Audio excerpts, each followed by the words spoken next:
help them out a huge How's amount. everybody doing going today? into the game. I'm There's the yank listening from Nick. to Artline is going to be able to dash out. There's a The storm protector right now. still advances forward. The show notes are up for continue to move forward request. with only 5 seconds left on this. They get So the we'll well, be which on will set them here, up during the next or we'll get on here in a few phase. minutes. They do find themselves a small lead in terms of experience, but overall I'm not going to share the really there video. yet. Still early game, early protector. Heroes Hearth, more Okay, disciplined but approach. I can go through For them, and post level 10 will be very interesting. I think kind of looking see back on that how first things control are point, it's a going. matter of Right now, can we it is risk the giving Western up Clash, a large, substantial amount of Abathur soak instead? They're not. at which it is Self-cleanse, walks away. Method. Another nice positive trade for Heroes Hearth Esports after seeing Bad Benny use the throw. They might not be done though. McIntyre's going to step in. The throw from Garros is going to save it there. That could have been pretty dicey. The support camp will go over, but isolated is McIntyre. It is has the Wraith Walker Method versus Heroes Hearth. Daring near takedown. First Those map. are the skirmishes that Heroes Hearth is okay with right now. They had the Wraith walk Things are away looking by pretty Leoric. They had all kinds of control. Once that Into the Fray was used, hold on a second. Post level 10, Arthalon's not going to get away with that. We've seen too many. Genji was just up in the wrong spot the wrong time. You're going to stay here a moment longer. Why don't you He hang just out a little shot while, out of and then there. those roots would go under. So Arthalon, he loves to play with fire on some of these high mobility heroes. Got to be careful in those situations. Level 10 is picked up for a team Method, and they're going to go ahead and help themselves to the fortification camp. Everything that they can get themselves in terms of resources is going to help them out in the top lane over the next objective. McIntyre is going to try to keep the soak. Both teams do now have level 10. Ishbu, Arthalon, Crowan, and BBJ. They see Bad Benny in the lane, but they have to know that the macro pressure is going to be on for Method. Curious.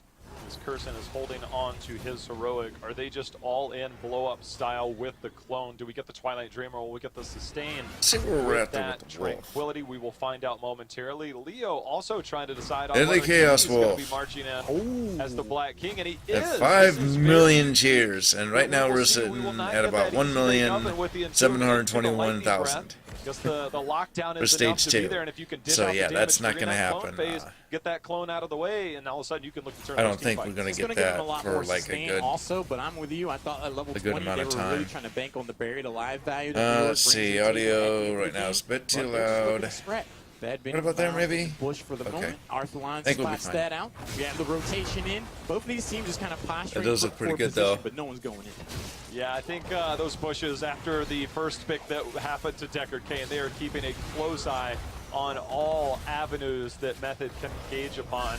The other thing is that ADRD does so well with that Abathur. He controls so many of Heroes the rotations, Hearth controls vision and Method are with on the those same mines. He's level. been known Method's to go got a little bit of quick bit match of an- style and of an mine up an entire experience area, lead. see if he can get some of those clever kills. But for a map like this, controlling the rotations, having vision against your opponents is very much necessary. And it was indeed the Twilight Dream locked in for Malfurion. They want to play it aggressively. I understand. I also like that BBJ is being very preemptive about throwing down these potions. That's a hidden bit of value for Deckard Kane at those critical moments. They should go on a retreat. If they have that stacked up already, that's the difference between a takedown or not. McIntyre goes ahead and waves to Nick, tries to get the pull. Not going to happen there. Arthalon backs up with a huge flank from Athero. Wraithwalk is going to allow McIntyre to get out of there. Athero was looking to go. Oh They have boy, to that was regroup. close for 13 on Leoric. the horizon here for Method. If Heroes Hearth wants to take a That fight, was it very has to be now. close. They're sitting on the healing pulse. Crowan and team moves in. He becomes a priority target, forced to warp out as Athero and team continue to move forward. Nick trying to find an engagement of his own. Heroes Hearth, they're looking to regroup. Big time knockback from Athero is going to allow him enough time and space to be able to jump to safety.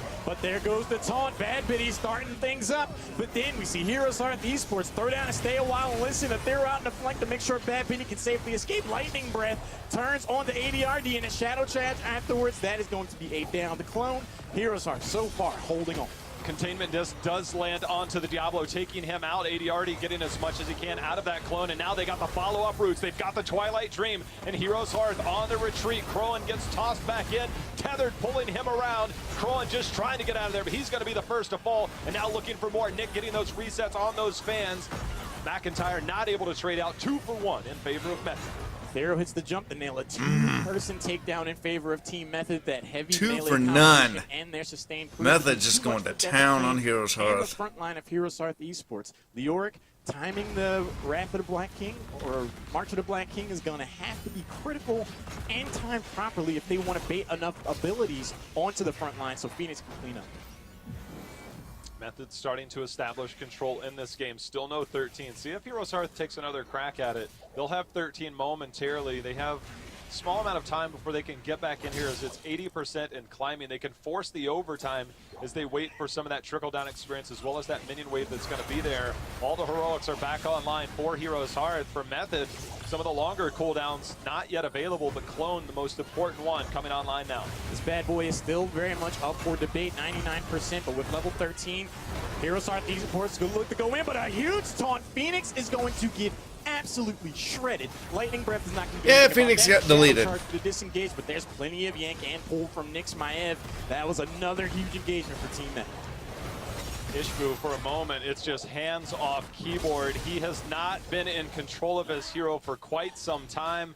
There's the containment disc. He's getting tethered again. Twilight Dream able to get out of there. So much was used to try and get another takedown. Athero, see if Arthlon's willing to risk it, ends up using that Swift Strike to safety. The After Hat on top of the Urel. Very fearsome, but the Protector picked up here for Method. Wow. Urel on our own is already pretty strong with damage, surprisingly so. But if you have the After Hat on top of that, here we go. Mind your P's and Q's. The second Protector of the game is picked up for Team Method. They're going to go for this top fort at the very least. McIntyre eats a good amount of damage, has the Wraith Walk already used, so if they get followed up on, escape is not going to be there. Top fort is going to be claimed. Team Method, I feel like they can just kind of play this conservatively and make their way to level 16. Heroes Hearth is a team that has repeatedly said if they're not down 3 levels, they're not winning. Well, they're about to find themselves down a handful of levels as another fort is in the sights here of Method. As they continue they're going to be down 3 forward. levels. McIntyre trying to find an opportunity, but now the containment disc on top of Crow and see if he can make it out alive. Does get the warp. Ishbu coming back in. He gets the flip over. Still the Protector so survivable. Is Leoric, we know he's going to get his trait value here. Yeah, proving to be not so survivable is going to be Leoric. Level 16 is picked up for Team Method. They didn't need to play it too conservative. They're able to find there should be like that. an But with the few remaining seconds on the Protector, going to go ahead and shore things up and get things ready for that We're next killing objective Leoric push, softening up because the he bottom does lane. have that right whole now, Wraith Team Method trait. is putting on a clinic for macro play. See if we get the I'll say like about 10% down. maybe. They are fighting underneath the fort, but when the minions start to come in, that does make it easier. We also see the tree ant come out, making sure that no slows happen on the retreat of the remaining members of Method. And I would say that was quite the value, Protectors. They took down the top and mid fort, but more importantly, took down that bottom well for that third control point that you were referencing. Darrow and the crew are going to go ahead and help themselves to this fortification camp. It is going to be a long, slow road for Heroes Hearth Esports to get to level 16. They should be able to do it in time before the next objective phase. Are they going to get caught out? We've seen Bad Benny at the beginning of the game looking for those ganks. With this tier advantage, Team Method could definitely be in bold. Things for Heroes Hearth, they will be on even talent tiers, barring another team fight. You can see down at the bottom, Athero finishing off the bottom fort. More importantly, the roaming of Bad Benny, looking for any and all targets. That is a big structure advantage. There are no forts left for Heroes Hearth right now. For Diablo, he can always shadow charge. And Method has everything structure-wise. No 16, which means Heroes Hearth won't be able to contest this. This is going to be 2 healing pulses in control of Method, and that is no easy task to get those flow-ups on. In the last team fight, we already have seen them struggle with keeping sustain. Having these 2 support camps in the favor of Team Method is going to make it that much more difficult, but level 16 is here. That is a power spike for Heroes Hearth Esports again. We saw Genji at the beginning of the game get a takedown when someone's on low on a health bar. If Phoenix is going to be able to set it up, he's going to be there to knock it down. Just so tough for Heroes Hearth to find an opening, especially now all the items in control of Method. And we are in that part between the second and third Protector phase, that those control points. Everybody just kind of sits, walks around. Nobody really steps out too far, and it's hard to find those engagements. Nick trying to bring in McIntyre. He's got the Wraith walk away. See if we get anything out of that. Bad Benny staying mounted just in case he can find anything. But for these teams, especially Heroes Hearth, they want to try and force this pre-20. They're going to have a chance when the control point comes up. But right now, look at the position of Method. They are hanging back around forts, and they are staying mounted. They don't have to clear the minions. They just stay back. This is smart play, smart, disciplined play by Method. They don't need to do anything different. They've been winning the game, playing it exactly as they have been. They lost a hero at the beginning, but not so much now. The root is going to get dodged by Nyx Maev. This prowess, this guy is able to make so much magic happen for this team. I was really worried about how much damage and how much kill pressure they were going to be able to apply with this full melee composition outside of Malfurion, and so far, they're looking to be the more threatening team. Just really curious how Method will approach this. If they force the control point by time and then use this camp to push top, concede some of that timer and then go back and then get 20. Heroes Hearth knows they're on a timer, and that camp up at the top with an Abathur push will definitely be threatening. So for now, they're trying to get structures down, give them an engagement opportunity so they don't have to dive so much under that. They get minimal experience off those fort walls now. That just, can they get a fight? Can they get control? Can they find an opportunity? And so far, they have been few and far between over the last 5 to 6 minutes. I think the key of that is going to be to weather the storm. If they can bait out some of these team fight winning abilities at the beginning, a huge knockback, perfectly timed, counters out the shadow charge. A lot of damage going in on the McIntyre, but there's the whole bunch going on a Bad Vinny. On a chase, there's a salvo. Not going to be enough for a takedown. The silence, the Twilight Dream afterwards is huge, and Leoric hits the deck. And now we're seeing if there's going to be more, as there's going to be the Ardent Defender keeping alive. Urel, stay a while and listen, is out. Lightning Breath going to send a few members in the back, but now getting tossed in is going to be Arthlon trying to find his way out. Instead, he will find his way out by death. There's going to be the interrupt onto Crowan. That's going to be Phoenix, should be falling momentarily as Athero dives in. Can they take down another Ishbu trying to walk away? The slows, the roots are enough, and that is going to be Ishbu. It's all but over there. Wow. In that team fight, 20-17, Method dominating here in game 1. That could look to be the beginning of the end. I think they're looking for nothing less than to close out game number 1 of Thero. His URL play is absolutely dangerous. Anytime he jumps forward, it's batter up. Someone gets knocked out of position, interrupting teleports, interrupting shadow charges, disrupting the plan of Heroes Hearth Esports. And they have level They 20 methods. Right now, all Method is doing is softening up this wall. They have Abathur chilling at the back. What's up, buddy? This now will enable the Protector to move through, start to get down not just the keep, but it will open up the core. Method. Okay.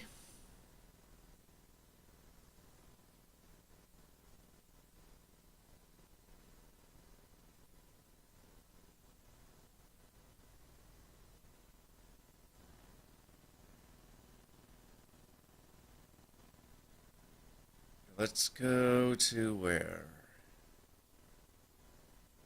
Oh crap, I gotta do... I already know about that, so let's go click on that one.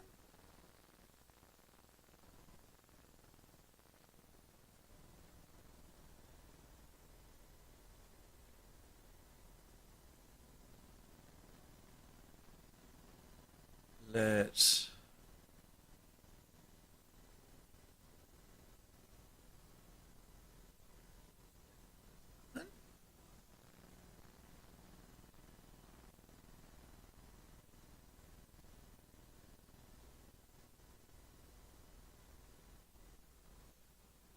click on that one.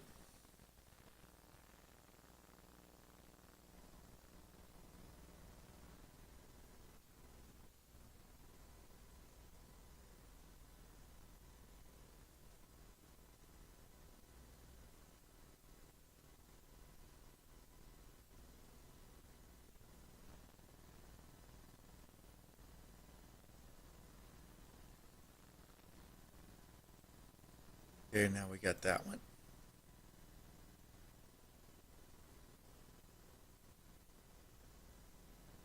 We got that one.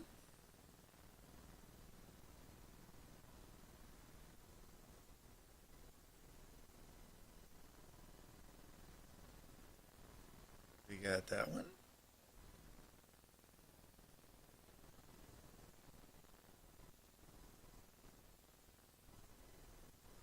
How you guys doing? Doing good. Golvin needed to get a drink first. That's fine.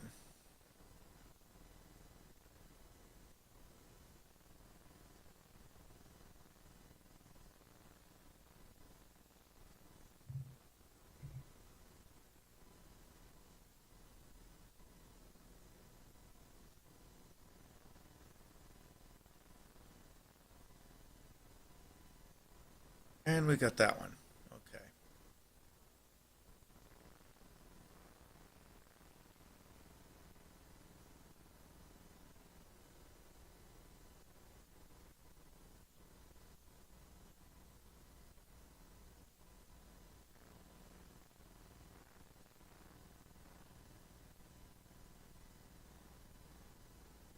Yep, we do know about that. Okay. So, I'm gonna get out of that one.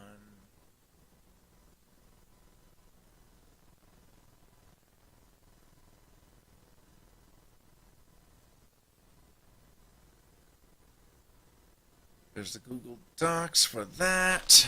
Okay. That's fine. Okay.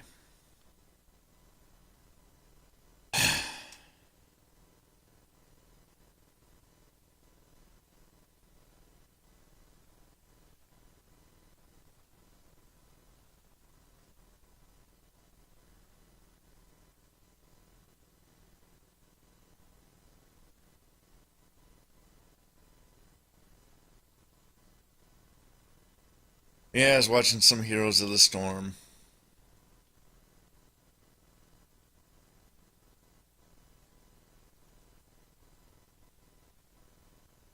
Am I coming over okay, or am I too loud? You are sounding good. Okay.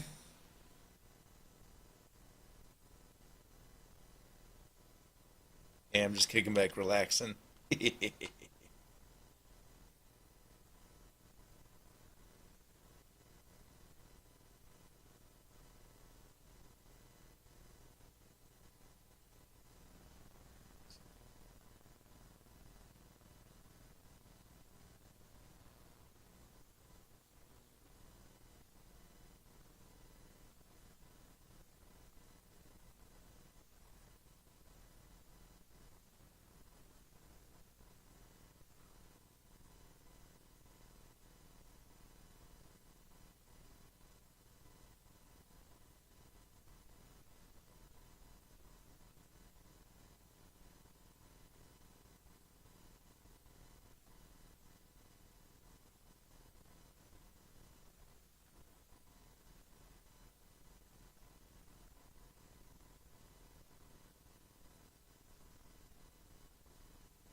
We're just waiting on Golven.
I need to update that. What the hell? Why didn't I update that? Shit, it still says 26. Damn it. Update that. Update information. Thank you.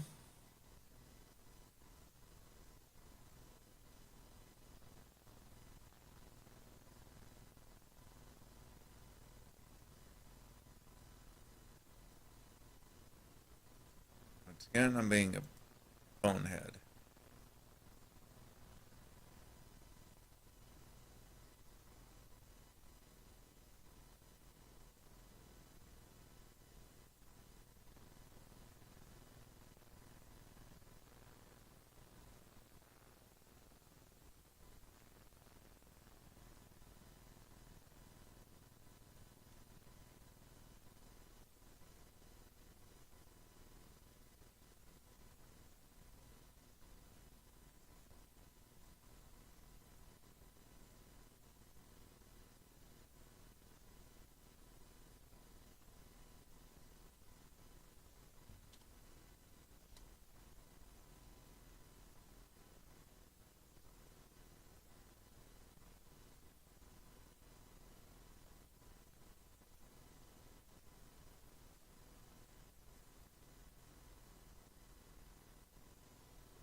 there.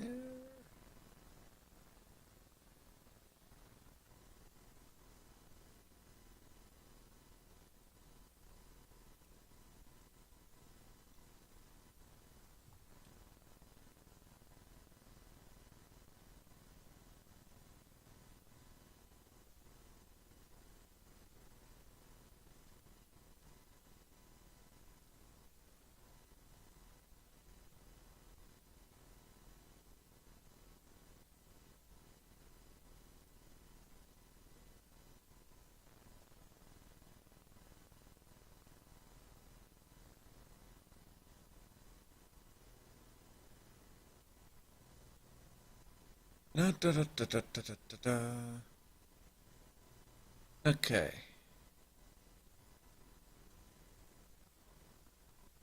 Where is Golden? Where is Golden? Where is Golden? Where is Golden? Golden, where are you? He muted himself. Okay, so let's go there. That's where we're going to go first.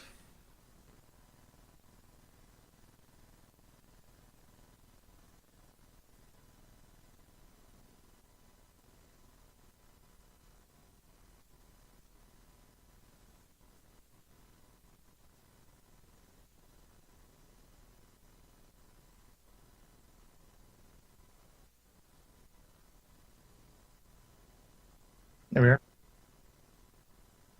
There he is. Okay, so notes look good to you, gentlemen? Oh, we got stuff to talk about. And then I figure the title is good. Title. Yeah, that looks good. Yeah, just seeing that, it's like, wait, and then it's made more sense. I agree, but there's stuff to talk about, what people thought about that, and yeah, we'll get into that later. Right. I don't want to spoil anything. Okay. I really Recording don't. is going. So, going in 3, 2, and welcome to Group Quest, everyone. As always, I am Haster, and with me I have Joe and Golfin. How are you gentlemen doing today? Good, thank you. I am doing well as well, if that makes any sense to you. Yep, moving on, just a little under a week to the next expansion, so everything is wrapping up with a really big bang in Warcraft World. Indeed it is, and it's about 3 days away, I think. So, I yeah. thought it launched on a Thursday, or is it the Tuesday? Tuesday, 14th. Okay, so only 3 days away. Yeah, So- only But, 3 days. Soon. Yeah, it doesn't really matter anyways because no one subs anymore, right? I mean, it's all because you know, It's all the all stuff bots they did against the Alliance. And auction house Yeah. speculators. Yeah, exactly. No one plays a game anymore. Everybody unsubbed with that last so when they burned the tree down. Yeah, well, not Yeah. the last cinematic. Okay, the last cinematic we'll talk about later, but yeah. People pretty much unsub when they burn the tree down, and, you know, that's because they're impatient. Like, they should let the story play out. Yeah. Act 1 was the tree burning down. Act 2 we'll talk about a little bit later. So what have you been up to, Joe? Playing out Act 2, in World of Warcraft, obviously. Did a little bit of Heroes of the Storm. I did play a game or two with Horde for Life, and pretty good game. Just cleaning up some quests there, and obviously some Hearthstone. Checked out Disguised Toast's website to get a better idea how to build decks, especially for Paladin and the whole new magnetic theories that people are putting out there. And I I was cleaning up my gaming PC. Basically, I just erased everything on it and started from scratch. So, hopefully, I'm able to stream on it sometime. I did download a Streamlabs OBS, and I don't have everything figured out on it just yet because I couldn't get Hearthstone on it, but everything did look pretty good. And I do want to make mention of one thing that I did there this morning. I saw some, or I know that there's a town that does hot air balloon launches, like one day a year, and they have a whole festival about it. And I was hoping to catch them in the morning, but I didn't quite catch them, late enough or early enough because the time I got there, there's only one balloon out, and all the other balloons were not even had any air in them, just laying there on the ground. But it's still a pretty cool sight to see, just watching these balloons go up. Golvin, what have you been doing this week? Really just been playing Overwatch. I'm extremely frustrated because it's turning into Troller Watch or whatever. It's almost becoming unplayable.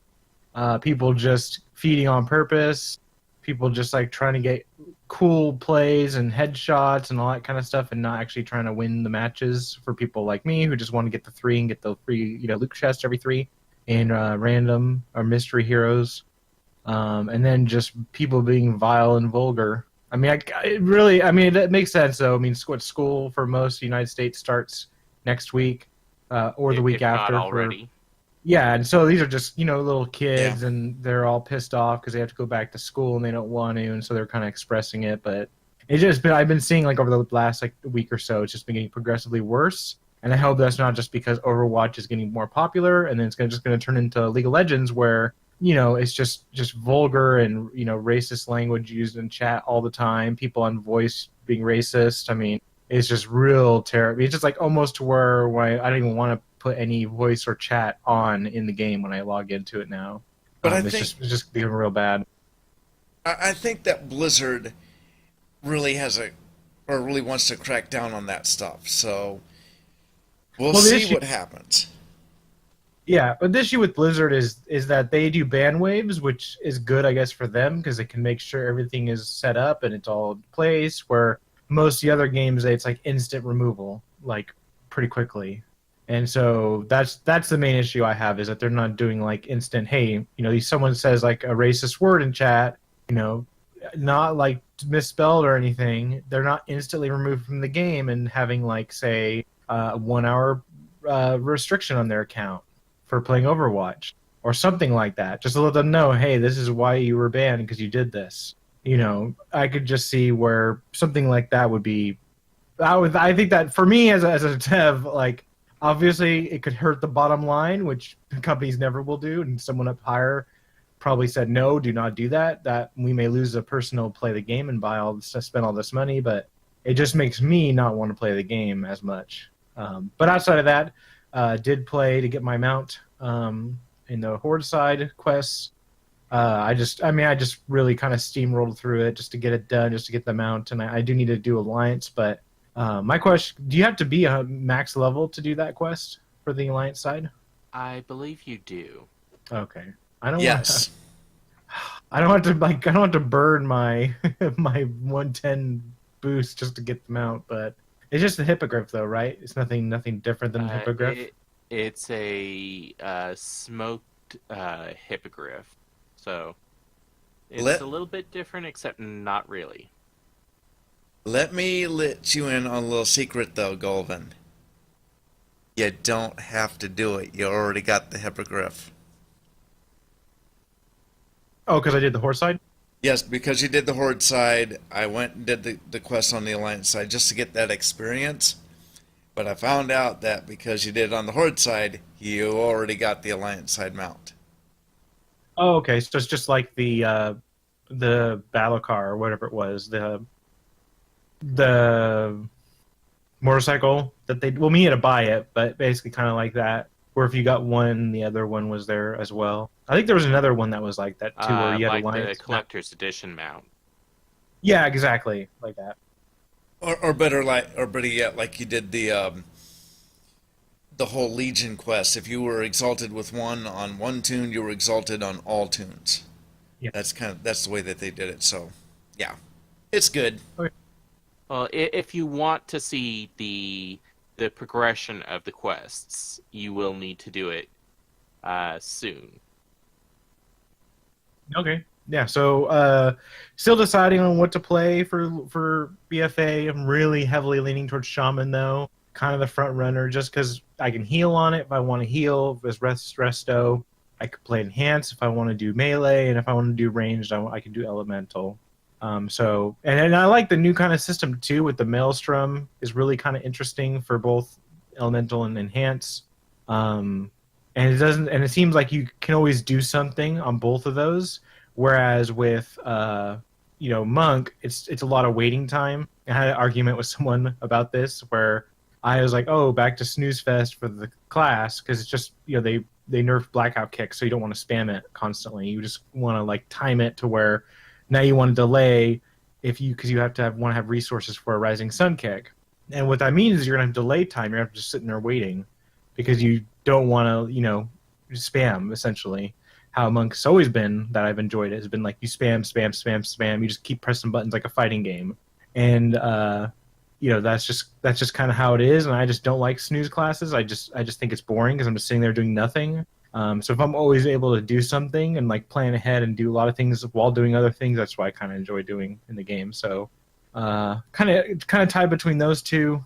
Right now, I guess Monk and that, and probably Warrior because I still have a Warrior as well. But probably go into the beta unless it's closed. I didn't check, but probably go into the beta again and just poke around and see. Just do a couple more runs and play styles and see how it is since they've done a couple patches. And outside of that, that's pretty much it. Tried out Amazon Prime Wardrobe for the first time, which is very interesting and very stressful. Like sending stuff back that's like $400 and you're sitting there like I hope they get it because they could charge you if they don't get it type of thing. But everything worked out fine. It just took like 2 weeks for the entire process. So anybody's out there doing the Prime Wardrobe and haven't heard about it, you basically can go on, if you're a Prime member, you can go on and get items, and it's pretty cool. Like you get items, you can try them out. You get 7 days once you receive it, and as long as you go in there within a 7-day period and say you're going to return or accept, you won't get charged for anything. They send you a box to send it back in and everything like that, so it's pretty cool. It's great for like if you live in a place where you don't get access to, for instance, like shoes, because I've been trying to find like another pair of shoes and better quality ones for work and whatnot, since I do quite a bit of walking at work. And just going to a shoe store just takes so much time, and then they might not have the styles you're looking for, and then you look online and they have like, oh, this is like the best style to use for this, and etc. So with Prime Wardrobe, you can try them on, and they send it to you, and you can try them on, and try them out for a little bit, maybe go to work with one, then just send it back. And that's pretty much been my week. And go ahead. I was gonna say, what about you, Hester? As for myself, couple of things are up in the air and kind of trying to get all of these things done.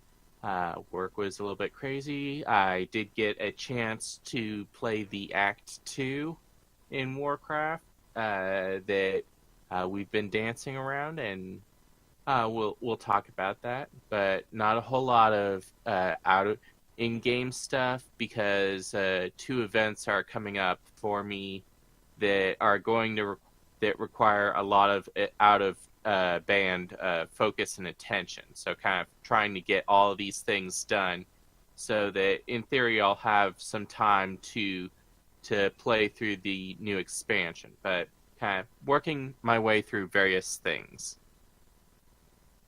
Okay, so with that, I think we're going to go ahead and jump on into the news.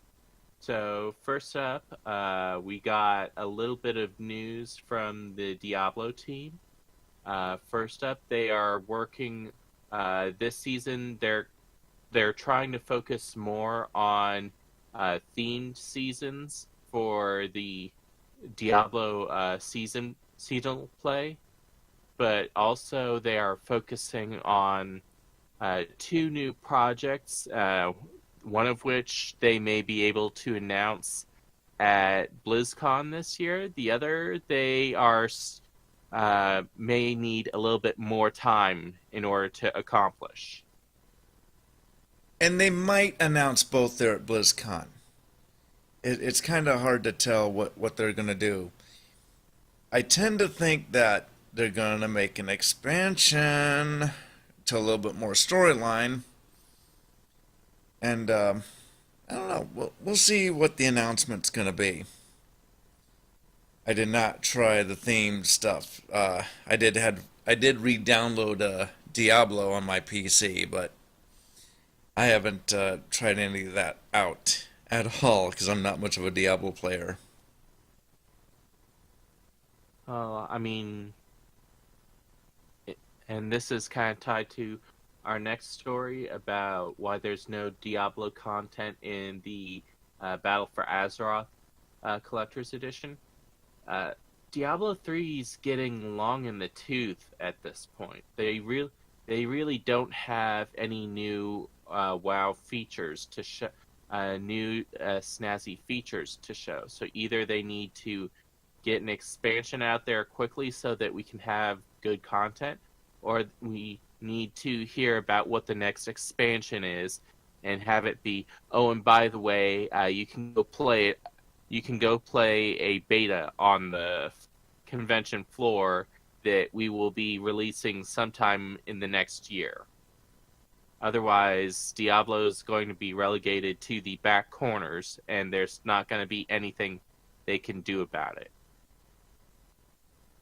Which is why they said that they're working on Diablo. So I think that's a good reason why. Now, to me, I mean, how many years did we get teased with? And we're still working on Diablo 3. And we're still working on Diablo 3. yeah, but when you come out with a video like that, it kind of gets the juices flowing again. Because when I clicked on that video and I see a lot of reaction videos up on YouTube, I'm like, okay, yeah, there's some theory peeps out there.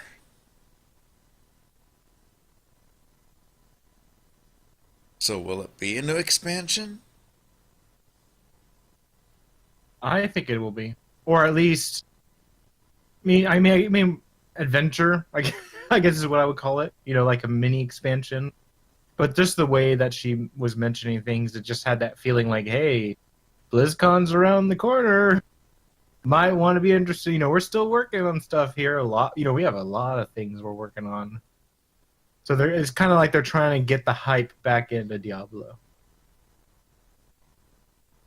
Exactly. And if you was going to use that hype right, you should have had it with the Diablo celebration, which I believe was 2 years ago. Mm-hmm. Right. So I think they missed the train on that one, but we'll see what Blizzard's got in mind when it comes to BlizzCon for Diablo.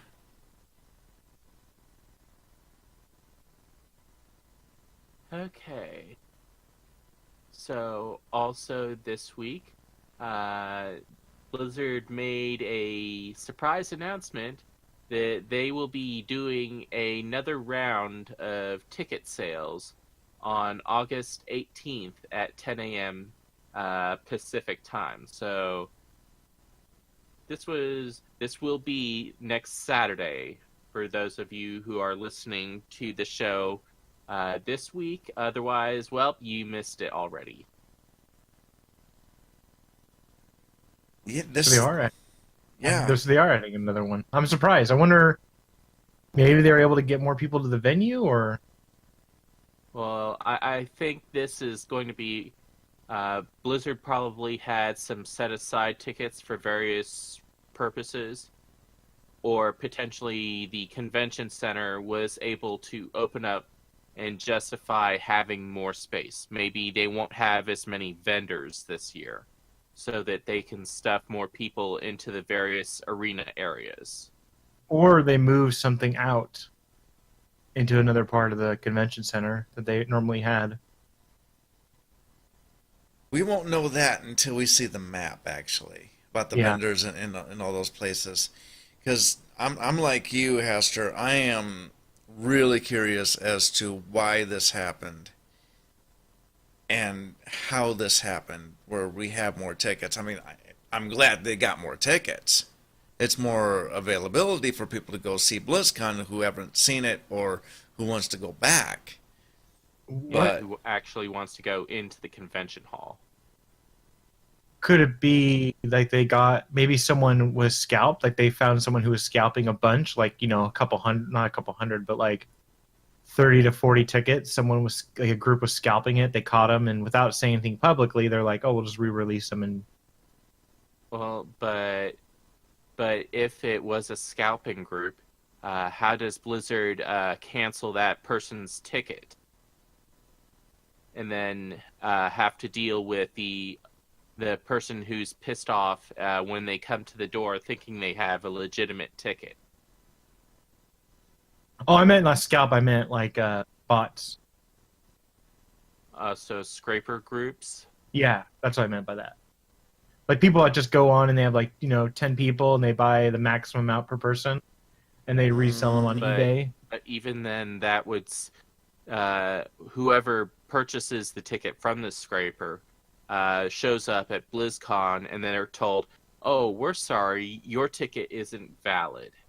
No, I mean like maybe Blizzard just bought those out that were on eBay. Like I'm just speculating here, but I'd be very interested of like why doesn't companies just buy out the ticket on eBay, get the person's information that is sending it to them, and then pursue legal action against them, I mean, but I don't know. I mean, I don't know like what the legal aspects of it is, but it says you cannot read. They're not for resale, I believe, on them. Like even looking for BlizzCon, you're technically not supposed to do that, but they allow it because people are doing it at face value instead of like trying to make a profit on it.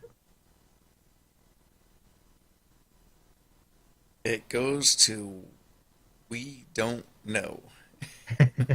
Yeah, It's all that gray area that like Ohio State fans have been going through for the past couple of weeks. But no,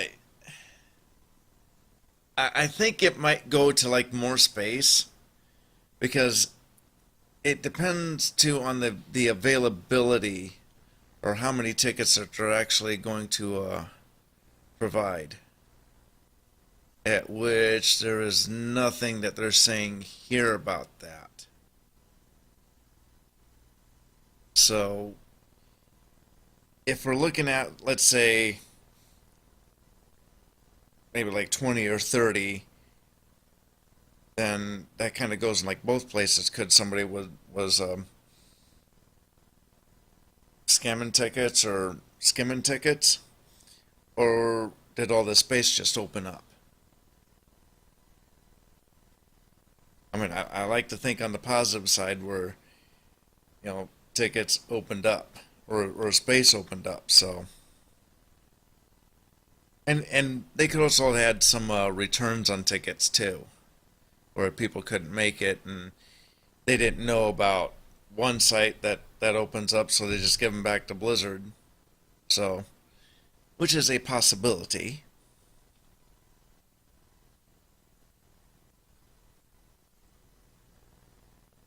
Right. Okay. So also this week, Scott Johnson from the Frog Pants Network got the special opportunity to have an interview with Chris Metzen. And it's an interesting interview, a little over an hour long. But looking at the high points of it, we kind of get a little bit more perspective to see that, and I've noticed this myself, that the fan base melts down every single time Blizzard changes something, and then about 3 or 4 months later, it's accepted and realized that Blizzard actually knew what they were doing.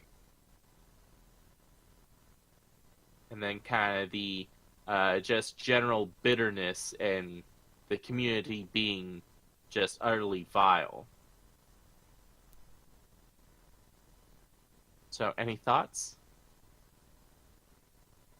I think just the Warcraft community in general has just been kind of going downhill, and in online internet communities in general, people are just, there's more and more people joining the sphere than there used to be. I mean, used to be not like saying there was like, oh, there's like 10, 15 people. I mean, there was quite a bit, but people are more of coming in the same space of just like, wanting to get along and having a place to enjoy, where now it's becoming mainstream.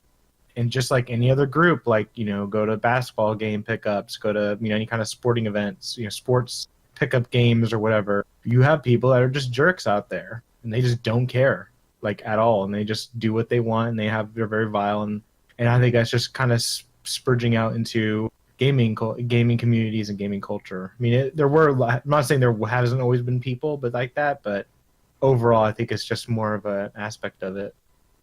It is definitely one of those like deeper thought questions about, how can be more, not nice, but having the gaming community be better towards the creators. I mean, for instance, the whole tree, we make a joke, I make light of it, of people like unsubbing and whatnot, about the reaction, but people are, go to Twitter, go to Facebook, send emails, these people saying that they hate them and they wish they would die, basically. And it's like, that's crossing a line. I mean, their creative interpretation of the game is to do this aspect of it. And it could to make sense within the characters. Just because you don't like it doesn't mean it's right to go and say you would rather wish they were dead than your favorite online character or online area is intact, type of thing. At least that's what I got from some of the interview. Right. But kind of going after the kind of leading face for various roles, such as Jay Wilson over Diablo 3, and going after Christine Golden, now that Metzen has stepped back from the lore and story position. It's kind of weird. Well, I mean, I think what it is just that, I mean, Christy Golden has basically been doing a lot of the story and lore for a very long time. She's been kind of like the guiding voice of World of Warcraft because she did a lot of the books and pre-books, but she's in those stories, and maybe there's some stories that weren't in the game. The creators of the game are like, hey, this is really good, let's add this in. And then now that she's fully on board, and this is being her first expansion, I do think the stories are a lot more hashed out than they have been before. Like, at least in this pre-event stuff, it just seems more like a book, like a novel. It's like, very well hashed out, good characters, people acting like you think they would in the situation based on their previous experiences, etc. You might not necessarily like what's happening, but at least it's not, going back in time and, the DeLorean and whatnot, all that other stuff. But, it's, yeah, I mean, I think it's just that Metzen he just didn't care, or he expected to be that because he was like the CEO of the company. But then going after just employees is yeah, it's just, I could see where it's hard, and it's just how culture is now, unfortunately. And when he was at the company too, he was like the shield, Yeah. protecting people from all that. Now that he's gone, people are now attacking, once again, Christy Golden, which really they don't need to do, okay? She's done really excellent work as being a lore storyteller. So when she came into Blizzard, given the lore, and I think given the lore now, people just need to lay off. Okay, we can argue against the story, which is what we have done, but we have not thrown any Blizzard employee under the bus, which is what the community is doing. Not as a whole, but it's, once again, those few individuals that have that sour taste in their mouth and they want to let Blizzard, just have it on Twitter or on Facebook or on some other social media. And to me, that's just flat out wrong. But yeah, that's a really good interview, and I think Scott Johnson is the guy when it comes to getting hold of Chris Metzen for anything that really pops up, especially when it comes to Battle for Azeroth.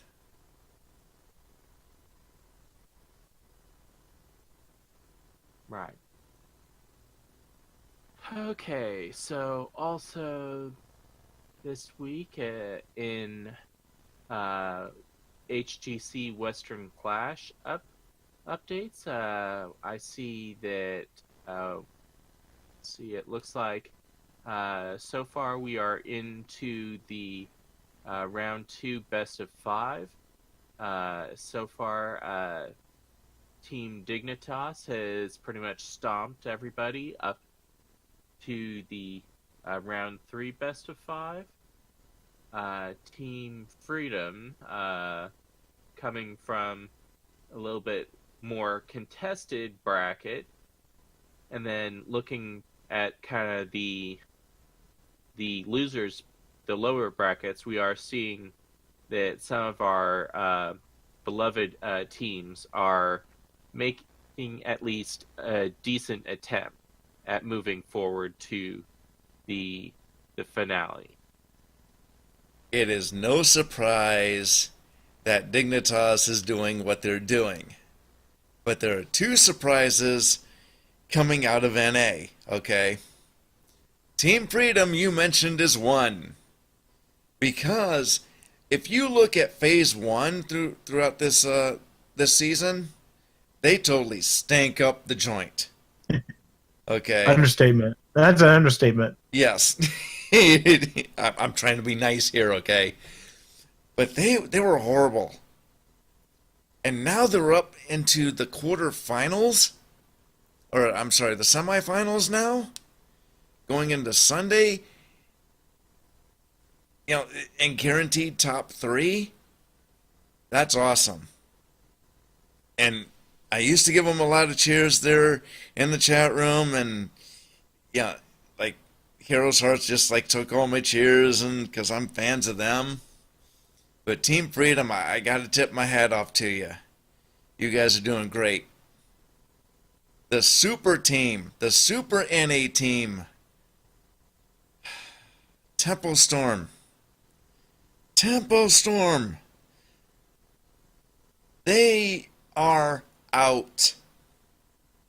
First day, they were beaten. I got to go up. They were beaten by Method, and they were beaten by Octalysis. What in the heck happened? Oh my gosh. They need to look at themselves. They got to figure out what's wrong and how to fix it, because now if they want to get to BlizzCon, they got a long road ahead of them. Okay. Heroes Hearth, now they're facing Method, a very good EU team. And they're down 1-0 right now as we speak. Method took them to task on the first map, which I believe was the Spider Queen map, I believe. And that's going to be kind of...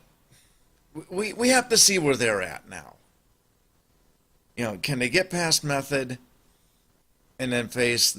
leftovers and Team Octalysis in the lower bracket? This is the number 1 team in NA. If they don't make it to last day, they gotta fight on. They gotta fight on. I mean, they're growing. NA's doing better, but once again, it's gonna be EU. I'm just saying tomorrow, because Dignitas is going to take it. Right. Anybody else got thoughts on this? We'll see. Obviously, the tournament for Western Clash wraps up at 8 p.m. tomorrow afternoon.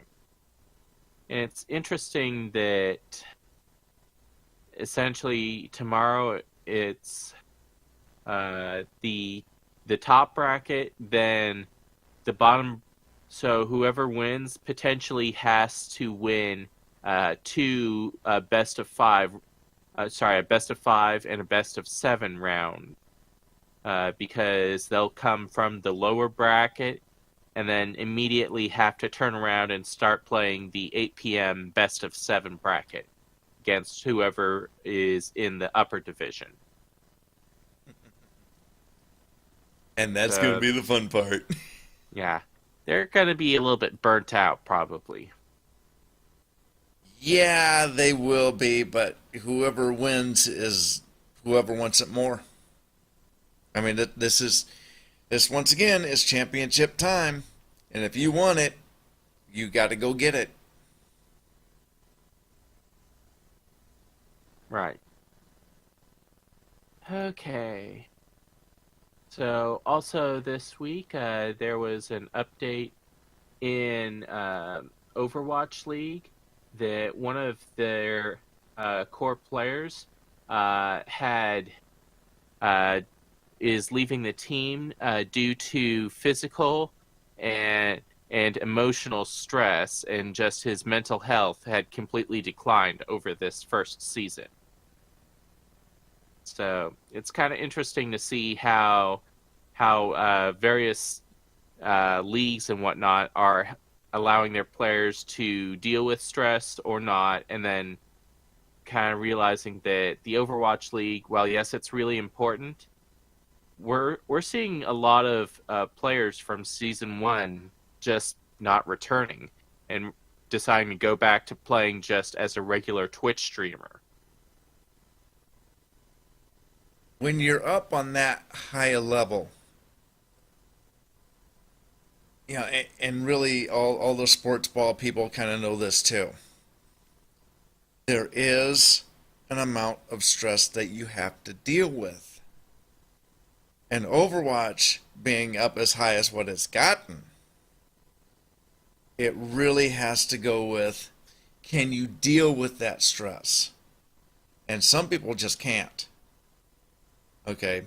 So I think for this group of people, for this person, it is best to walk away.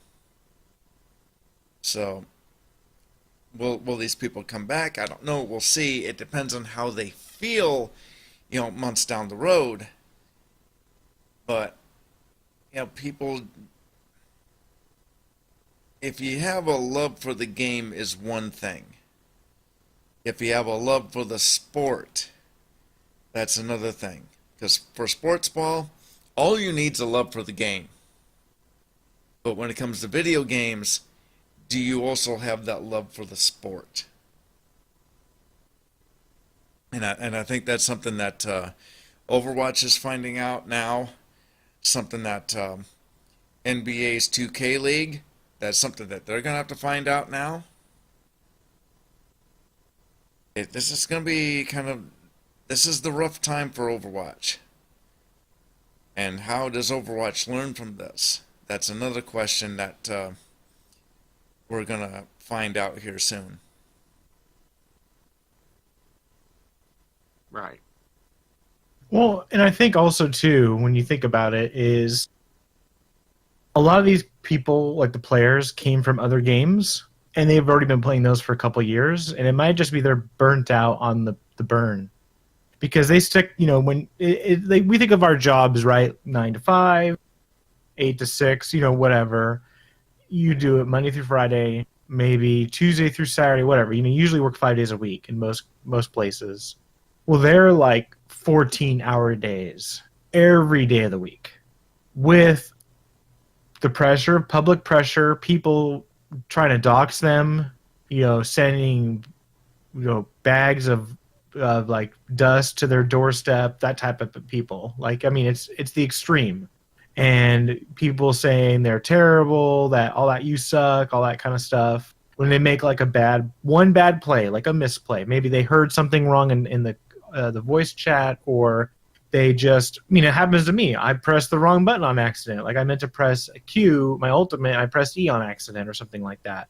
And all of a sudden you're out of the way, or, you you thought you could hit a headshot, but you didn't, and people just ridicule you. Like they send you screenshots and act if you're stupid, and harass your family. I mean, it happens. I mean, that's just how it is in the game with this online internet type of stuff. When we kind of discussed earlier, and people get burnt down on that really quickly. I mean, you have to almost go like NSA style of like hiding your identity from people, and when you play these online games as a professional, because people are just ruthless, and a lot of people can't handle that. They can't handle when they're streaming and like someone's there and saying you suck. I think you should uninstall the entire time, and you ban them, and they just create a new account, and they hop in, etc. Okay, I would get that if this was like a social media type of thing, because for the Overwatch League, they're all offline events. So the only thing that they're going to hear in their ear are their teammates and their coach. No, I meant when they're like streaming, because a lot of these guys, Okay. when they're at home practicing, when they're 14-hour days, a lot of it is because they want to build that money, and they're sitting there for like 4-hour day, 4 hour, 5 hours streaming Overwatch, and they just look over and chat, because they want to be, hey, I want to build a community, etc. And then they're just, see people flying in being, just like I was commenting on the Overwatch chat, it's the same type of thing. And there's people in the Overwatch games but I mean, most of the time they're doing competitive, so they'll get people in their own bracket, and they, it'll be easier for them to control. But, it's just, I could see grinding on a lot of people that aren't expecting that going in.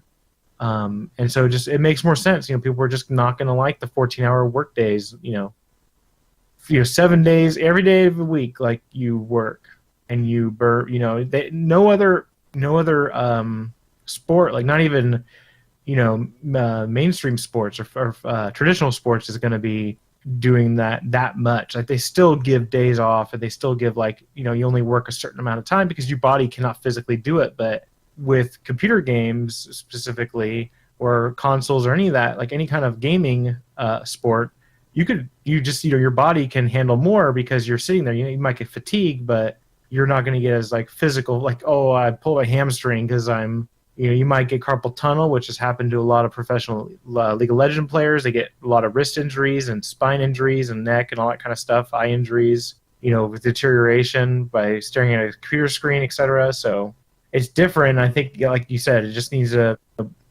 Blizzard and Overwatch and these esports teams. They need to do maybe a little bit better job of resting their athletes than just throwing them to the fire. For those huge long days. Okay, well, when it comes to resting of the athletes or resting of the gamers, that goes to not just Blizzard. Okay, I think Blizzard, it kind of takes the background in this. It more goes to the owners of the teams and the players themselves, and what it does go to Blizzard.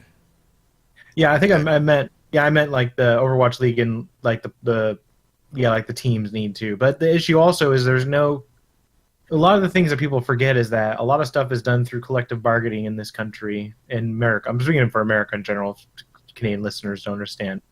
And so, unions, you hear all about that, and there's no players union right now, or if there is, it's a sham. It's like a fake one for Overwatch League players. And I don't know of any players union for that, or esports players union. That's like everybody. If you're an esports player, you're in this union, and they go and they fight for you and fight for time off and fight for better contracts, etc. And so because of that, it's like the teams dictate. And like if you go, oh, I can't do, I only can do 10-hour days, and they're like, okay, we'll find someone who can play 12-hour days. And then you're kicked off the team, and then maybe that might be your livelihood at the time, or good financial pathway for you, or something you wanted to do, and then now it's just taken away because you didn't want to do that extra 2 hours. And so people force themselves to do longer time, and there's no like negotiation saying, hey, you were not allowed to do this. Right. See, esports as a whole, I think if they wanted to do a whole union thing, that'd be a pretty huge union, if you think about it. But if you're just talking about Overwatch, that is too new of a game, and you don't have a whole lot of players right now, or a whole lot of people right now, to really unionize. So if you're going to do it, I think you would have to get either like the Blizzard Activision community, the pro players there, the Riot community, or the Riot pro players. You know, it's kind of groups like that where they can unionize and maybe do something about that, because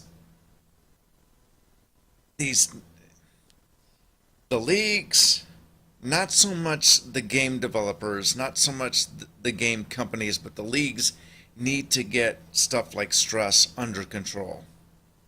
I mean, stress and drugs and, you know, whatnot. They need to get this stuff under control.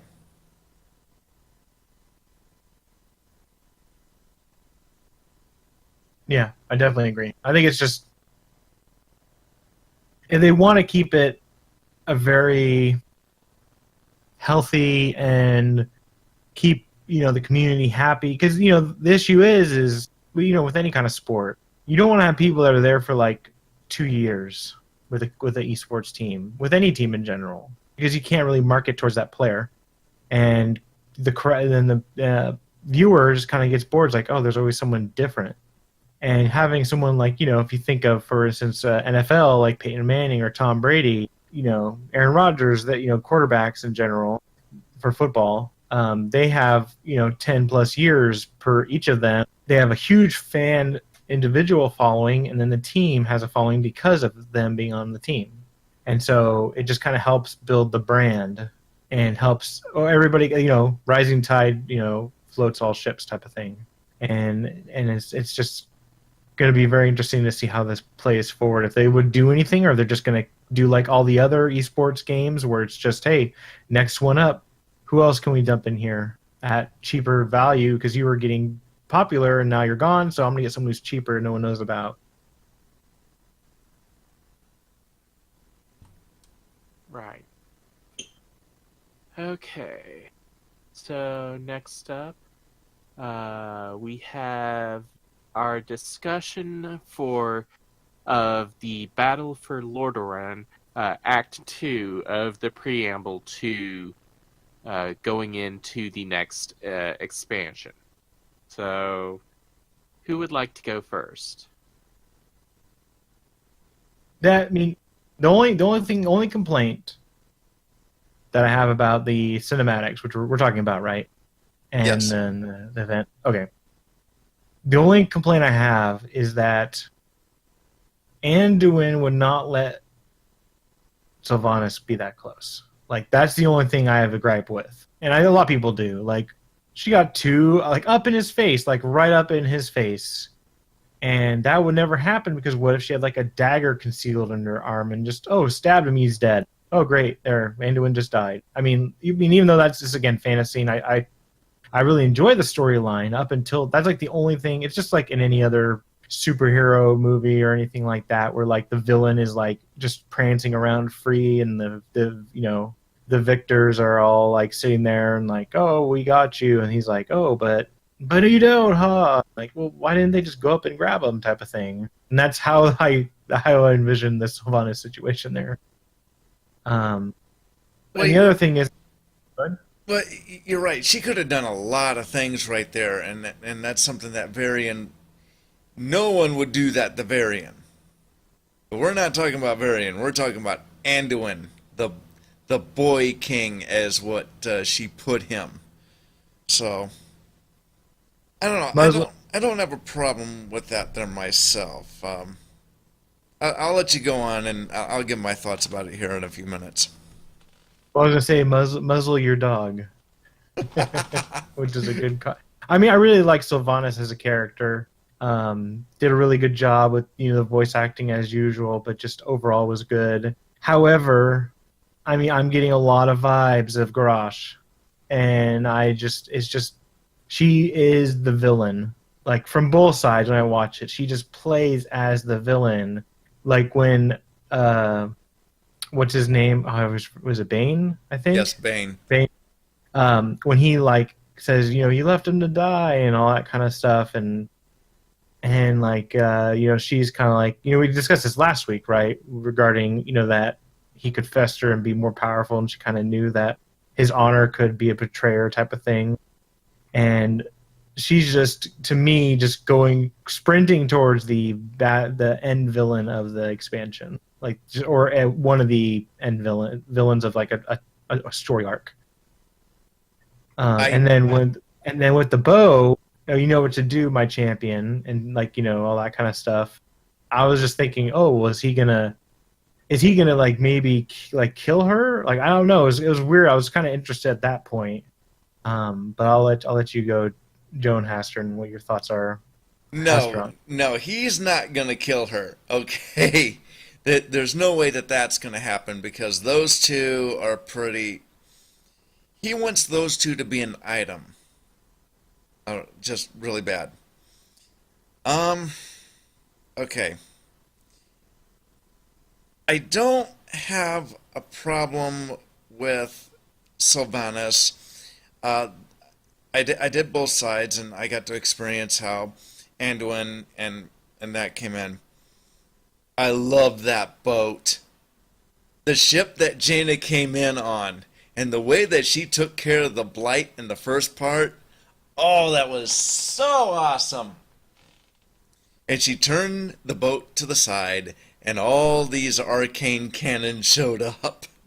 Yep. Spawning arcane cannon and fire. Blew that wall to smithereens. That was good. That was good. And really, if you check out Nobble on YouTube, there's one thing that you need to check out. Check out his reaction video to all this, because if you look at Anduin and Greymane and so on, and their entrance into Lordaeron, the throne room, and the way that Sylvanas was sitting, in a way, and if you look at, I believe it was Warcraft 3? Yeah, the Anduin, Arthas returning. Yes, as a Death Knight. All that, I think Blizzard did it intentionally, looks very similar. Okay? And I keep hearing that Anduin's kind of a usurper, almost like the way that Arthas was, but there was a difference in that. Arthas knelt. Anduin did not. Well, in the throne room, he called her out something bad, and the fact that he kept Greymane at bay, that was pretty good too. It kind of shows his strength in this. But if you look at the video, watch Jaina's eyes. What could have been going through her head as Anduin was talking? That's something that I think Blizzard needs to explain, because her eyes were kind of going back and forth as everyone else is talking. So, the only problem that I have, and I kind of get why Blizzard did it this way, you blighted Lordaeron from forward to back.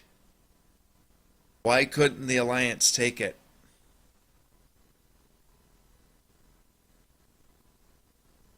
I mean, Yeah, we are going to battle for Azeroth expansion, and it has to be the lead-in story. But I think really it would have been kind of due justice.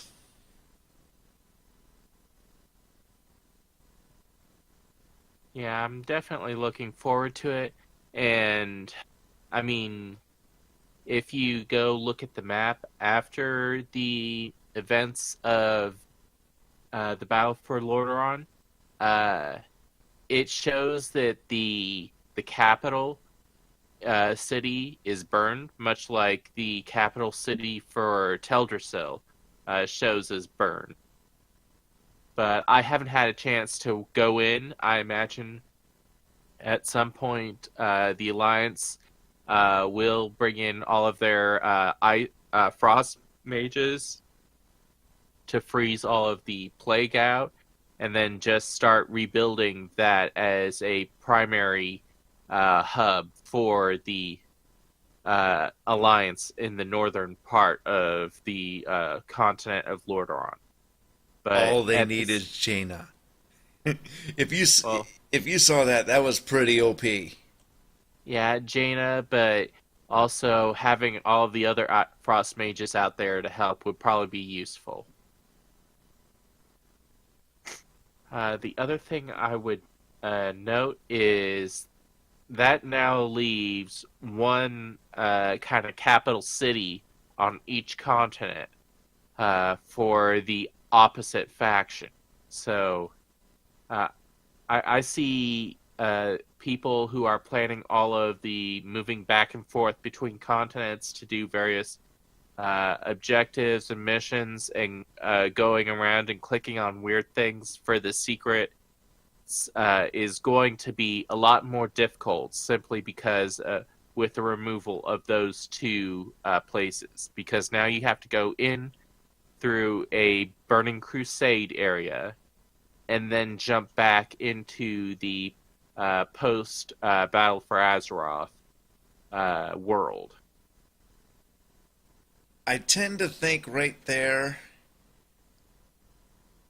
I kind of get why that gate's there, but maybe that gate should be removed and be like the wall of Oh crap! What's Greymane's capital? I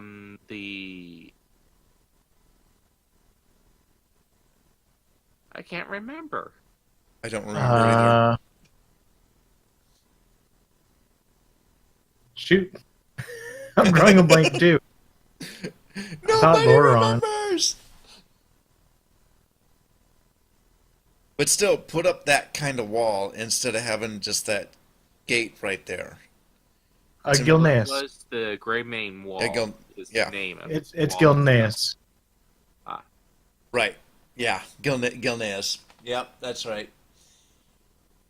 But still, having that wall up, that would be. I think that'd be better off than just having that type of gateway.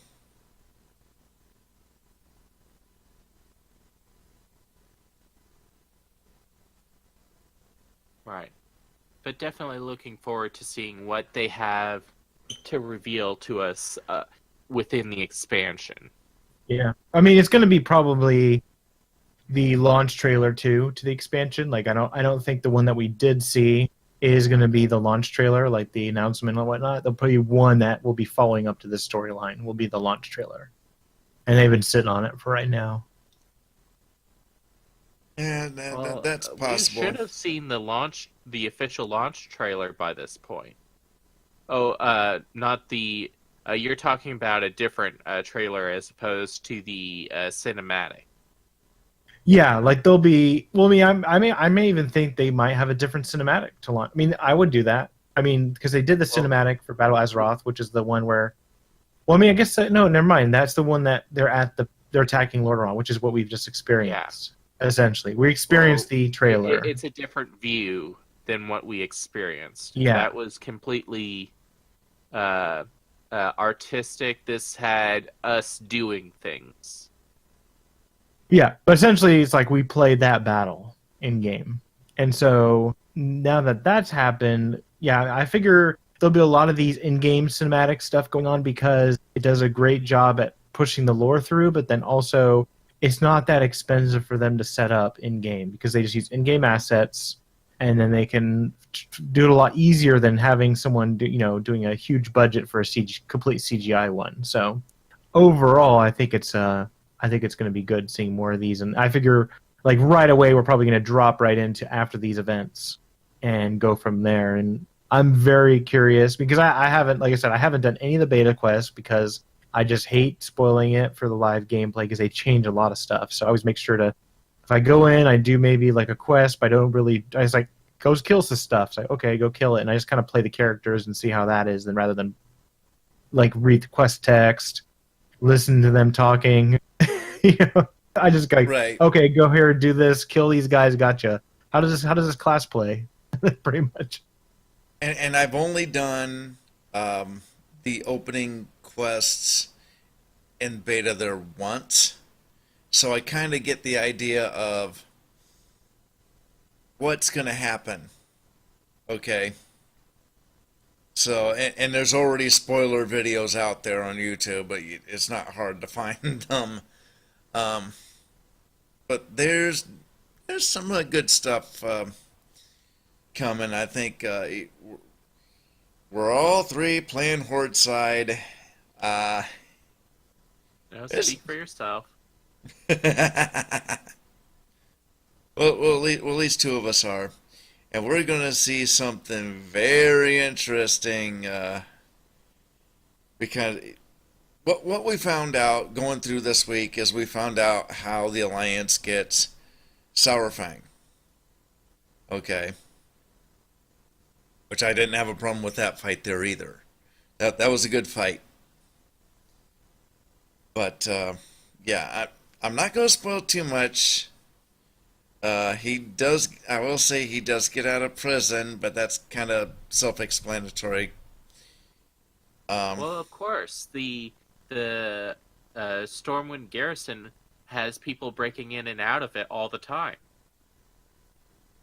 That's very true. Really, I'm kind of curious if they're going to update the dungeon instance too. For that. That would be pretty cool. Or make it like a mythic dungeon. That would be pretty cool. For the stockade. But yeah, this is gonna be a pretty interesting time for the first week for anybody that hasn't gone through it.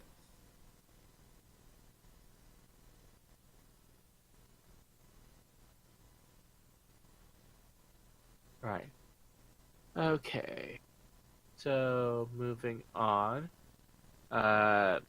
This week, Dark Moon Fair is in town again. This time offering a new toy for 50 Dark Moon prize tickets. Hot buttered popcorn.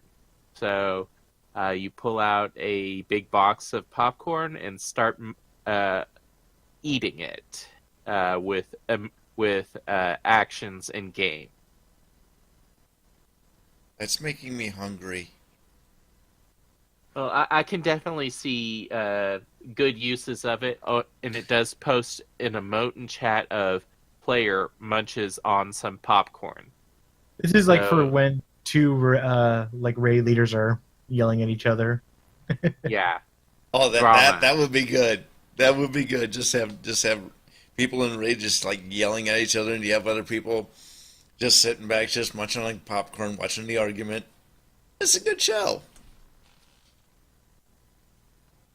Of course, then you'll have those people who sent out the emote be singled out. Well, why are you adding to the drama? So I can definitely see good uses of it, but I can also see kind of a passive-aggressive way of indicating, okay, we don't care, move on. We're not adding to the drama. We're enjoying the show.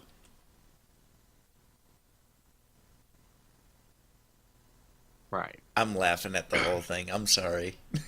I just think it's funny. Okay. So also this week, Blizzard made available for digital download the two short stories, Elegy and A Good War, kind of the preambles or the accompaniment stories to the Alliance side of the burning of Teldrassil and the sacking of Lordaeron, or the Undercity.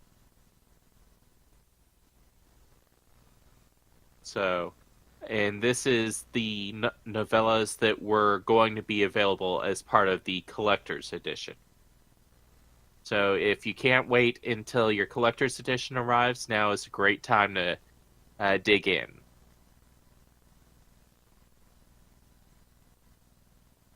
And they look like good reads too. Right.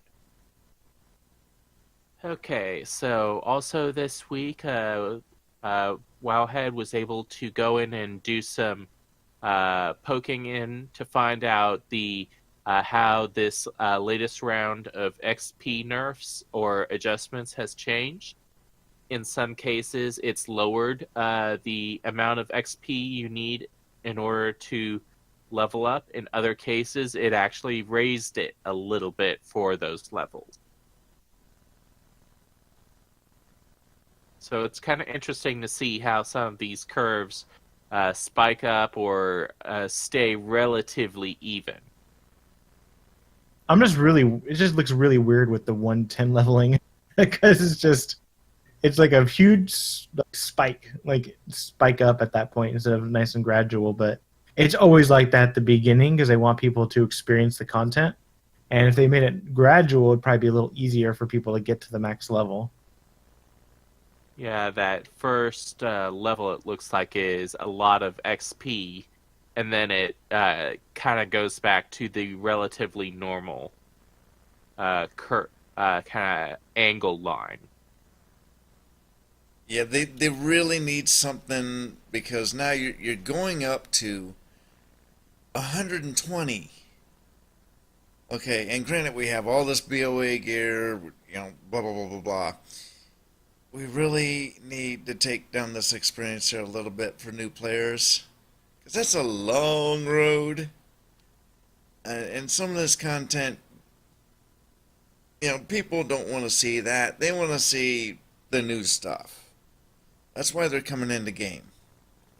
So I think this it needs to come down a little bit, just a little bit.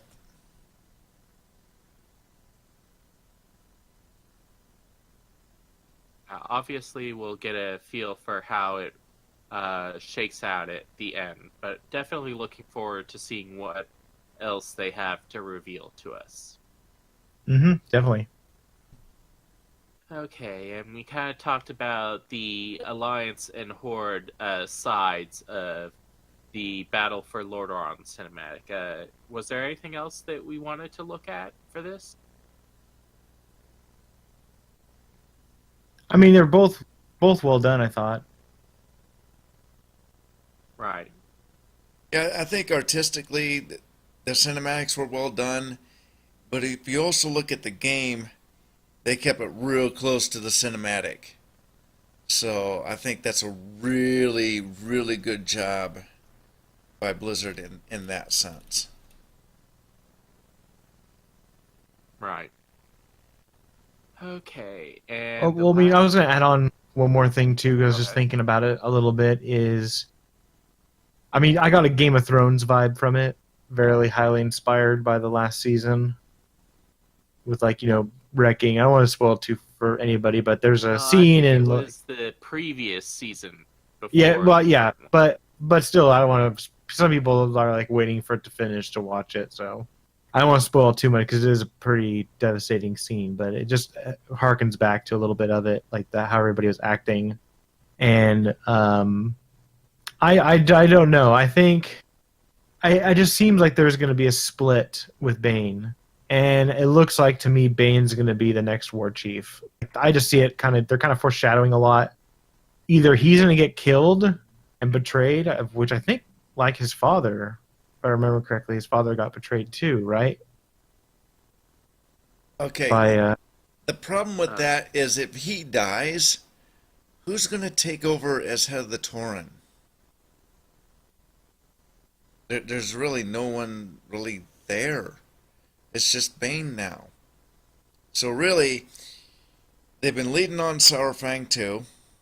So, Bane or Saurfang? That's going to be very, very interesting. And another question. Who's leading the trolls? Vol'jin's gone. Well, Vol'jin's gone. They did highlight a new kind of inspiring troll in the the Old Warrior cinematic. Yeah, but Zappy Boy, yeah, maybe they give him a path to be leader, but I don't know.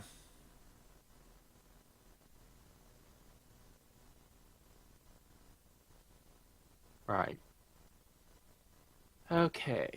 And the last little bit of news we have is the group in-game group finder had been changed earlier this week to remove the auto accept button when creating a group, in addition to removing the ability to paste into the box when you are trying to search for something. So it's basically making the very quick and easy groups that you put together to do a world boss or put together to do a specific world quest or something else similar, removing all of those abilities. This also heavily breaks the World Quest Group Finder add-on. Which is what Blizzard does from time to time, and yeah, it's a pain in the butt. Mm-hmm. But,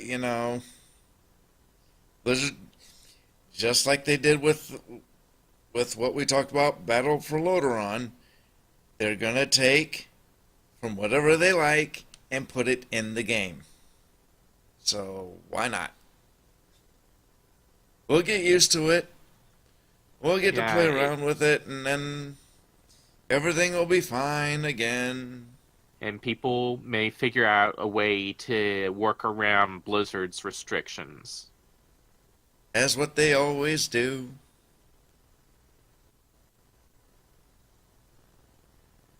Yeah, I mean, early in the expansion, world quests were kind of difficult to do, but towards the end, all you had to do was just click the little button, and it would automatically find a group for you, apply for you, and you'd get in and get the thing done relatively quickly to the point where you were burning out of world quests to do before they started respawning.